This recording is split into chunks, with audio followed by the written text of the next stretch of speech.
Hello, this is Dr. Tanya Mundt, your friendly, not-so-giant dentist, going to read to you a book called Up the Creek by Nicholas Oldland. This book is from Jasper.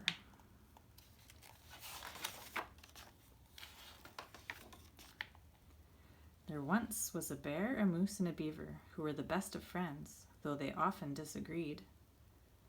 You keep an eye out for that little bird.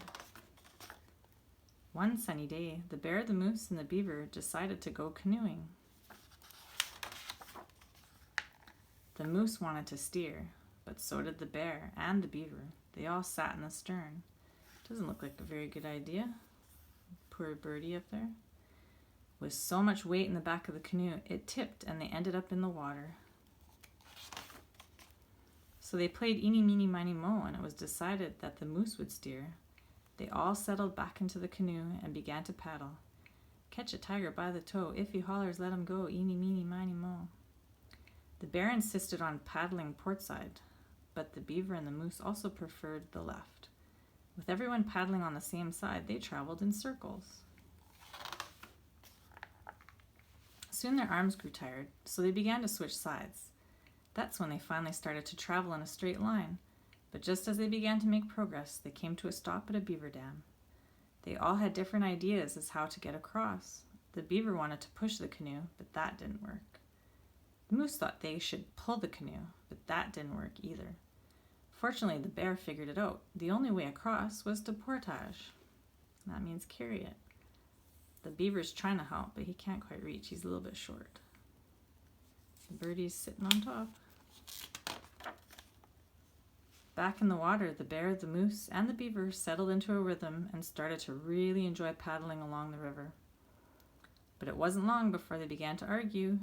They argued so loudly that they didn't notice the current growing stronger or the quiet rumbling in the distance. The moose is saying, "Stop splashing." The bear is saying, "Keep paddling," and the beaver is saying, "I'm hungry," as he eats the paddle. Until it was too late. The river had turned into a wild whitewater rapids. The beaver's yelling, "Ah!" The moose is covering his eyes. Thrown sideways underwater, through the air and everywhere, the bear, the moose, and the beaver held on for their lives. They're doing cartwheels in that canoe. And then the moose and the beaver surfing. Poor birdie's getting tossed. Exhausted, bruised, and wet, the three friends landed on a rock in the middle of the rapids. They have bruises all over them. The moose wanted to burn the canoe to make a signal fire. The bear wanted to throw the beaver to shore to get help. The beaver figured swimming to shore would be safer. They argued over whose plan was best well into the night. The next morning, it dawned on the bear, the moose, and the beaver that they would have to work together to make it home safely. And they said, "We can do it." So they climbed back into their battered canoe, took a deep breath, and ran the rapids. They twisted, leaped, crashed, and blasted through the water.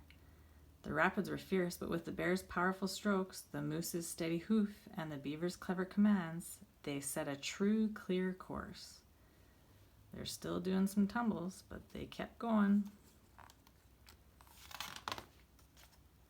At last, the bear, the moose, and the beaver made it to shore. They're a little bit dizzy. And their canoe is broken. Same with their paddles.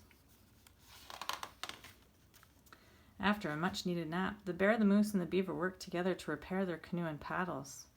Catch some fish, the beaver's really trying, and cook lunch. Before they tucked into their meal, they all gave thanks for the wildest adventure they ever had. The bear's eating some fish, the beaver's eating a twig, and the moose is eating some grass.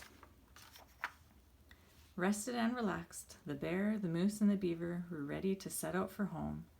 After taking a long look at the raging rapids, they decided to walk, and who would disagree with that? Do you see the little bird has an oar now? The end.